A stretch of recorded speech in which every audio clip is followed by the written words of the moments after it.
Assalamualaikum warahmatullahi wabarakatuh. Bagaimana kabarmu hari ini? Baik. Selamat pagi Soleh dan Soleha kelas 4. Semoga keadaan kalian selalu baik ya. Nah, sebelum kita belajar, kita berdoa sebelum belajar. Bismillahirrahmanirrahim. Raditu billahi rabba wa bil islami dina wa bi Muhammadin nabiyya wa rasula. Rabbi zidni ilma warzuqni fahma. Amin. Nah, anak-anak, hari ini hari Jumat kita belajar mata pelajaran tematik. Untuk materi yang akan kita pelajari hari ini adalah mengemukakan pendapat tentang keragaman karakteristik individu dan pengaruh gaya terhadap suatu benda. Nah, anak-anak kelas 4, coba perhatikan gambar berikut. Perkenalkan, nama mereka adalah Siti dan Lani. Pada suatu hari, Siti dan Lani bermain sepeda di taman dekat tempat tinggal mereka. Siti dan Lani bersyukur karena tempat tinggal mereka dekat dengan taman. Mereka bangga dengan lingkungan taman. Taman bersih, terbebas dari sampah. Saat bermain sepeda, Siti memboncengkan Lani. Tiba-tiba ban sepeda Siti bocor. Lani pun turun dari boncengan sepeda. Mereka akan membawa sepeda ke bengkel. Siti menuntun sepeda dan Lani mendorong sepeda dari belakang. Sepeda pun bisa bergerak maju. Itulah contoh hubungan gaya dan gerak benda. Bagaimana contoh hubungan gaya dan benda yang lainnya ya? Siti dan Lani mencari bengkel sepeda untuk menambal ban sepeda. Siti merasa lapar. Tiba-tiba terdengar suara ting ting ting. Di seberang jalan terdengar penjual bakso dorong lewat. Penjual bakso mendorong gerobaknya dan sesekali berhenti untuk membunyikan mangkok sebagai tanda bahwa ada bakso. Siti dan Lani sepakat untuk makan bakso dahulu. Mereka memanggil penjual bakso. Selesai melayani pesanan bakso Siti dan Lani, tukang bakso melanjutkan perjalanannya. Siti dan Lani memperhatikan gerobak bergerak maju karena dorongan tukang bakso. Begitu juga dengan sepeda. Sepeda bergerak maju karena dituntun, didorong, dan dikayuh. Mendorong dan mengayuh merupakan gaya yang dapat menyebabkan gerobak dan sepeda bergerak. Berikut ini beberapa contoh hubungan gaya dan gerak.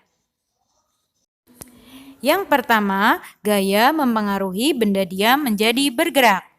Coba perhatikan gambar berikut. Pada gambar tersebut menunjukkan peristiwa pintu terbuka dan pintu tertutup. Dengan adanya gaya berupa dorongan dan tarikan, pintu bergerak membuka dan menutup. Contoh yang kedua adalah gaya mempengaruhi benda bergerak menjadi diam. Gambar tersebut menunjukkan peristiwa bus melaju kemudian berhenti. Pada peristiwa itu, Pak Supir melakukan gaya dengan menginjak rem bus. Dengan gaya yang dilakukan Pak Supir, bus menjadi lambat, lalu berhenti. Contoh yang ketiga yaitu gaya mempengaruhi perubahan bentuk benda. Nah, anak-anak kelas 4, apakah kalian sudah pernah bermain plastisin? Ya, pada plastisin menunjukkan peristiwa perubahan bentuk plastisin. Pada peristiwa itu, anak bermain plastisin dengan melakukan gaya membentuk berbagai bentuk dari plastisin. Dengan gaya yang dilakukan, plastisin menjadi berubah bentuk. Contoh yang keempat adalah gaya memengaruhi perubahan arah gerak benda. Gambar tersebut menunjukkan peristiwa perubahan arah gerak bola karena gaya yang diberikan pada bola. Pada peristiwa itu, bola dilambungkan ke atas sehingga bola bergerak ke atas.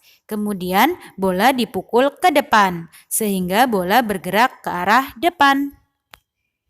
Dari contoh tersebut, Lani dan Siti semakin paham tentang hubungan antara gaya dan gerak benda.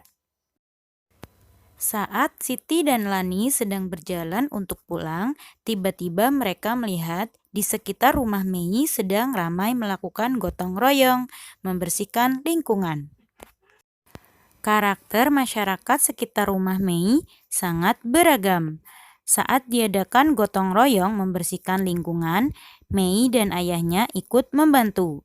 Tampak pula tetangga Mei, yaitu Jonas dan kedua orang tuanya ikut kerja bakti.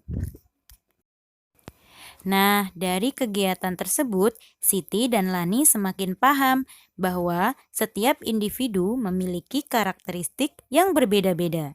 Sehingga tugas kita adalah yang pertama, saling menghargai dan menghormati. Yang kedua, saling tolong-menolong.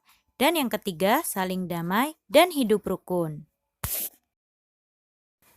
Untuk tugas hari ini, yang pertama, catatlah materi-materi yang penting yang tadi Ustazah sudah sampaikan. Dan yang kedua, kerjakan Bu Pena halaman 61 nomor 3 saja. Tulis soalnya dan beri penjelasan untuk setiap jawaban dari kalian ya. Contohnya seperti ini.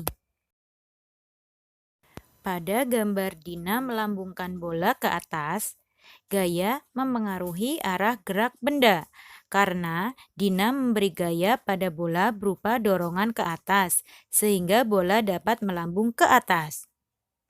Sudah paham ya anak-anak? Kerjakan tugas tadi dengan penuh tanggung jawab. Nah, sebelum Ustazah tutup, mari kita bersama-sama membaca doa kafaratul majelis. Subhanakallahumma wa bihamdika asyhadu an la ilaha illa anta astaghfiruka wa atubu ilaik. Amin amin ya robbal alamin. Wassalamualaikum warahmatullahi wabarakatuh.